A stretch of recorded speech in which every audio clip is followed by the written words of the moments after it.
Maraming salamat, Mr. Lopez at Mr. Batangan. Dumako na tayo sa pangalawa nating tagapagpahayag. Kahit sino nga ba iyan? Sila naman ang magpapakilala sa atin sa mga Filipino literature. Ihayag nyo na yan, Miss Magos at Miss Calao. Thank you, Mikay and Lester. Now let's talk about Filipino poets during American colonization.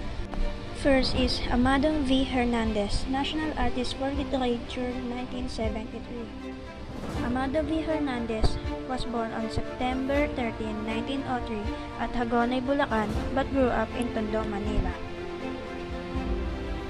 He married Zarzuela actress Atang de la Rama, which is a national artist for theater and music. He studied in Gagalangin, Tondo, the Manila High School and the American Correspondence School, where he finished a Bachelor of Arts degree. During the World War II, he served as an intelligence officer for the resistance. After the war, he was appointed and elected as Councilor of Manila in 1945 to 1947. He represented the Newspaper Guild of the Philippines in the country's biggest and most militant labor federation, the Congress of Labor Organization, or CLO.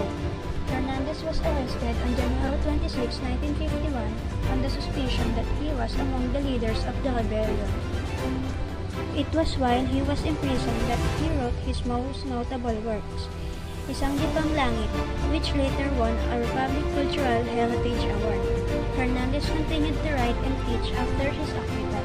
He was teacher at the University of the Philippines when he died on March 24, 1970. Next is Jose Corazon de Jesus. Jose Corazon de Jesus, a noted Filipino poet who used Tagalog poetry to express the Filipinos' desire for independence during the American occupation. He was born on November 22, 1896. During the early years of the American regime, De Jesus worked as a journalist for the revolutionary newspaper, The Brotherhood, The Union, Renaissance, and Democracy. He later joined the Nacionalista Party, which wanted the independence of the Philippines from the United States. He received his Bachelor of Laws degree in 1920s. In his column Buhay Maynila, under the pseudonym Joseng Batute, he satirized society under the American colonizers and espoused independence for the Philippines. De Jesus' works also appeared in several magazines and newspapers, notably Taliba, Liwayway, El Debate, and Sampaguita. In addition to his articles that have appeared in various anthologies and textbooks, from grade school to college.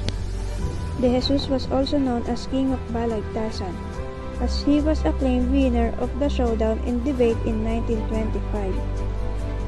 One of his famous works, the Tagalog poem Bayan Ko, was used as lyrics for the patriotic song that became popular during the dictatorial regime of the late President Ferdinand Marcos in the 1980s. De Jesus died on May 26, 1932 and was buried in Manila's North Cemetery.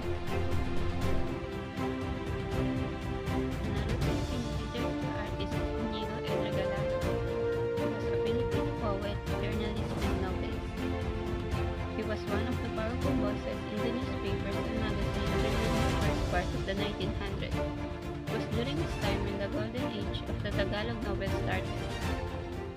He wrote more than 26 novels, and all of his works belong to the golden age of the Tagalog novel. His awarded and well-known works are Damdamin and Prinsesa Ordupa.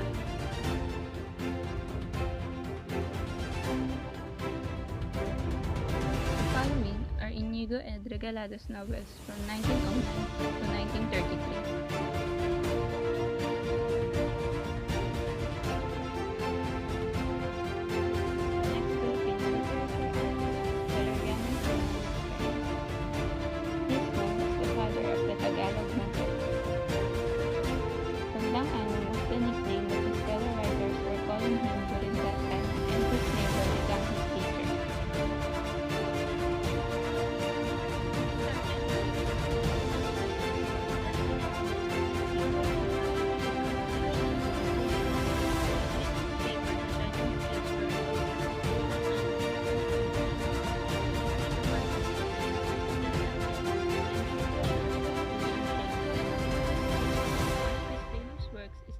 Kasaya ng magkaibigan si Lena at si Lennon in 1925 and it gave birth to his other novels.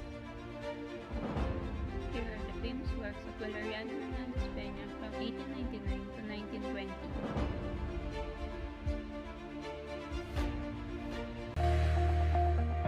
Maraming salamat, Miss Magos at Miss Kalaw. Ngayon, dumako na tayo sa pangatlo nating tagapagpahayag. Sino nga ba yan, Mikay? Upang mas malaman natin ang 3 kinds of Tagalog poet, ihahayag naman ang aking mga kasama ito. Ihanda mo na yan, Miss Gadon at Miss Gavino.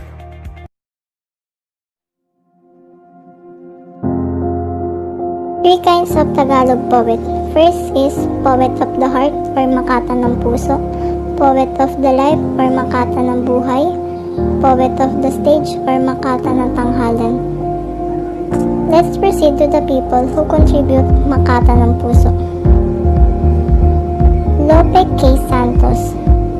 He was a Filipino Tagalog language writer and former Senator of the Philippines.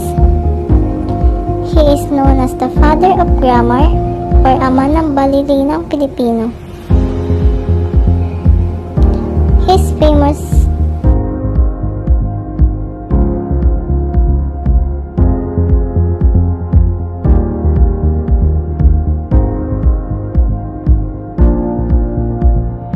Inigo Ed Regalado.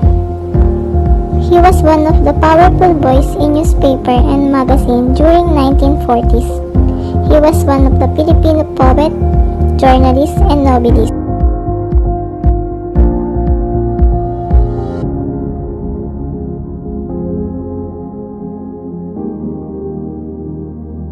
Geogracias Rosario. Known for father of Tagalog short story. Known for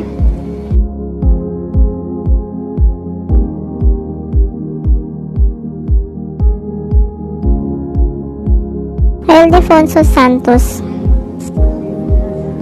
Recognized as one of the finest poet Tagalog and renowned his works.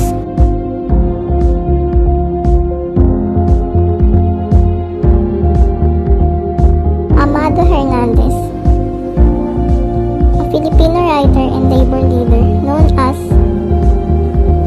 his works.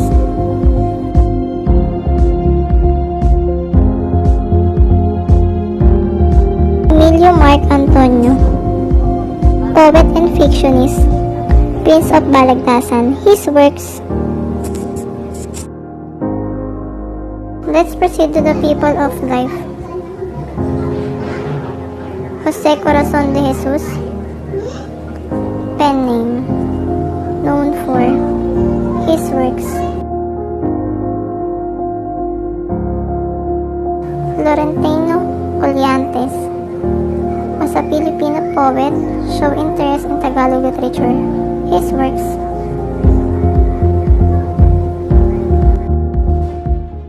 There are 3 kinds of Tagalog poet, and here is the continuation under the Poets of Life or Makata ng Buhay that was also led by Patricio Mariano, Carlos Catmaytan, and Amado V. Hernandez. Patricio Mariano, E. Jeronimo, known as Patricio Mariano, was a playwright, poet, journalist, and painter that was born on March 17, 1877 in Santa Cruz, Manila.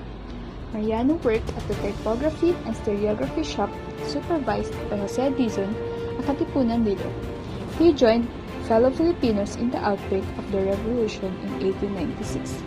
And in 1898, he served as right-hand man of Ambrosio Rianzares Bautista, President Aguinaldo's advisor.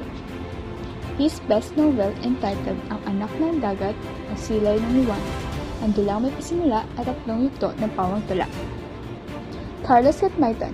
He is a Filipino poet known as the greatest lyric poet and the first to wrote a poem about marriage. All his work has a deep meaning and philosophical, including his best poem Tupos ng Alaala. Besides of being a great poet, he also became a reporter and editor of the book Alitaktak. Amado V. Hernandez was a poet, playwright, novelist, and national artist for literature. He was born in 1903 and he grew up in Tondo, Manila. He is known as the first king of Balagtasan and poet of the laborers. According to him, the pen is powerful and even a king can be bent by his pen.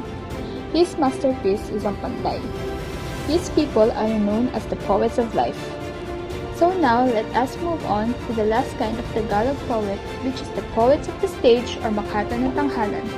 The first one is Aurelio Tolentino. He was a Filipino playwright, poet, journalist, and revolutionary and known as the father of Tagalog drama. His masterpiece entitled Ang Kahapon, Ngayon at Bukas. It is about how an actor hesitated in trampling the US flag as part of the play, prompting Tolentino to go on stage and do it himself, which caused a riot and led to one of the 9 imprisonments of his life. The word Tula was coined by him, and did you know that the CCP Theater was named after him, ang Tanghalang Aurelio Tolentino. Severino Reyes was a writer, dramatist, and acclaimed as one of the giants of Tagalog and Filipino literature in the early 20th century. Reyes was famous for writing mga kwento ni Lola Basyang, Tales of Lola Basyang, a series of fairy tale stories told by Lola Basyang, an old woman with load full of ancient stories stuck in her ancient paud. The stories appeared in the YY magazine, which she co-founded on November 18, 1922, and eventually became the most widely read prose feature of the magazine. Reyes was also regarded as the father of Filipino plays due to his contribution in the arts and literature. One of the most cited and famous plays that he created was the Zarzuela Walang Sugat, which tackled the bravery and dedication of the Katipuneros or the local revolutionary army of the Philippines during the later years of the Spanish occupation. The last one is Tomas Remillo. He was one of the finest playwrights during American period and was born in Sampaloc, Manila. Remillo's best-known work, Malaya, was considered one of the finest nationalist play written during American period. During Spanish period, he joined the La Liga Filipina and the Katipunan. Hence, in 1896, was arrested and deported to Spain. Upon his return to the Philippines in 1899, he continued writing plays like Mga Santong Tao, Ang Huweteng, and Luha ng Ina. Those are the Filipino writers who has a great contribution to our country. Thank you, and back to you, Mikay and Lester. Maraming salamat, Miss Gadon at Miss Garino. Ngayon, partner, dumako na tayo sa pinakahuli nating segment. Pinakahuling paksa na tatalakayin ang ating mga partner na nasa kanya-kanyang bahay. Sino nga ba yan, partner? At ang huli naman ay 2 significant developments in education and literature. Ihayag mo na, Miss Gadon. Significant development in education and literature. There are 2 significance. First is, during this time, U.S. government in charge in providing education in the Philippines. They create 3 levels of education. First is the elementary. Next, secondary. And college.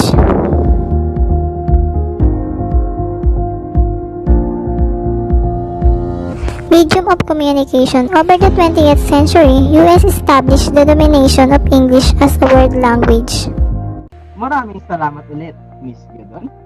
Partner, ano nga bang maihinuha natin ngayong araw sa paksang tinalakay ngayon? Naku, partner, ang mahihinuha ko ngayong paksa natin ay sobrang laki ng bahagi ng mga Pilipino sa US colonialism. Sa totoo lang, habang tumatagal at lumalawak ang aking kaisipan, mas nagiging proud ako bilang Filipino. At hindi lang yung partner. Naging malaking bahagi din ng buhay ng mga Pilipino ang mga Amerikano, sapagkat sila ang dahilan kung bakit tayo lumaya sa Espanyol. At sila rin ang nag-ambag ng mga literature na kung anong meron tayo ngayon, lalo na ang wikang Ingles. Muli, ako si Ana Micaela V. Malyari. At ako naman si Lester A. Macabia. At kami ang tagapagpahayag ngayong araw na ito sa PLN TV.